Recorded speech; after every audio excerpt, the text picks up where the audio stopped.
I know who the next president of the United States is going to be, and I'm about to tell you.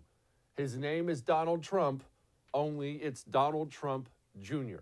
No, I'm not being hyperbolic. I'm not sitting here, waving my Donald Trump pom-poms. That's not what I'm doing.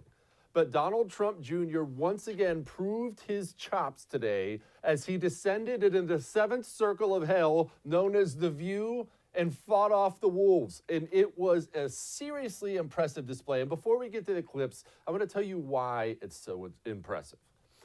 It is a difficult thing. It's easy to sit back in your armchair and change the channel and be, I want that guy to fight. He should fight back. That's an easy thing to say until you are seated in the chair, surrounded by enemies, enemies in the crowd, and they're coming at you. Why do you think every single D.C. politician, well, not everyone, most of them, why do you think they go into Washington, D.C., and they just make a big mess of themselves? They'll last for 6 months to a year, and what are they doing after that point? They're forgetting all the campaign promises they made you, and they're just trying to say and do the things that'll make the media back off of them. Is it because they're all spineless invertebrates? Well, some of them, yes. But no, the truth of the matter is that is a difficult thing for human beings to go through. Human beings seek out the approval of others. I don't, but that's because I'm a sociopath. You very likely seek out the approval of other people. It's human nature. It is a difficult thing when you leave your congressional office and you're walking to your car or you're walking to the floor and you have a million different reporters in your face. Is it true that you still beat your wife? Why are you a Nazi?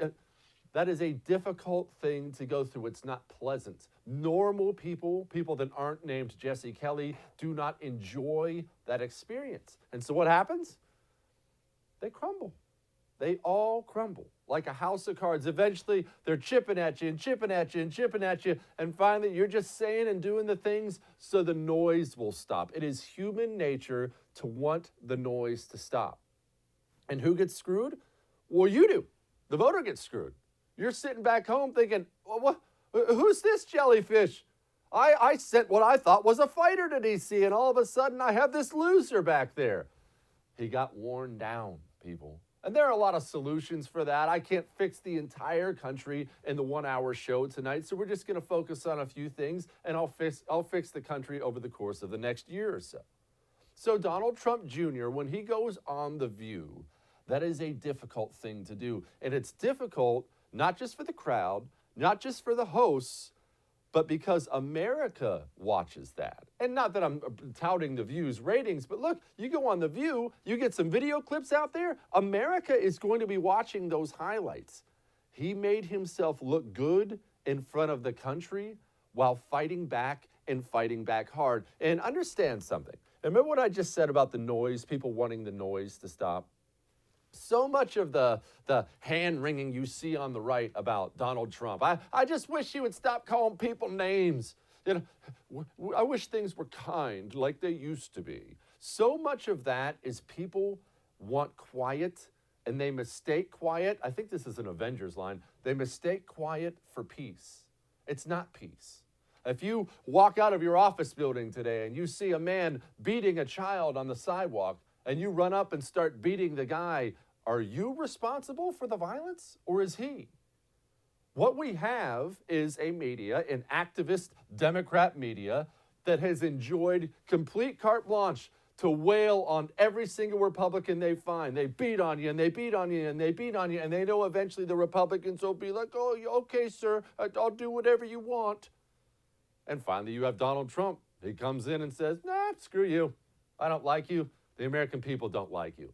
And that's why the press has spent the last 3 years freaking out about it. They don't even know how to deal with somebody like that. Well, what do you mean he's not backing up? He doubled down? He can't do that. He can. And apparently he passed that trait along to his son. Now, Donald Trump Jr. has the look of a president. He speaks like a president. And clearly he has the spine of the president, of somebody who could be president. He's going to have Donald Trump's fundraising infrastructure in place, going to have Donald Trump's campaign infrastructure in place. Oh, and before I forget, his name is Donald Trump. Do you think that might help with the name ID portion when people go to the polls? I mean, trust me, you've seen half the voters in this country. It'll be, oh, Flossie, look, Trump's running again. Let's just vote for him.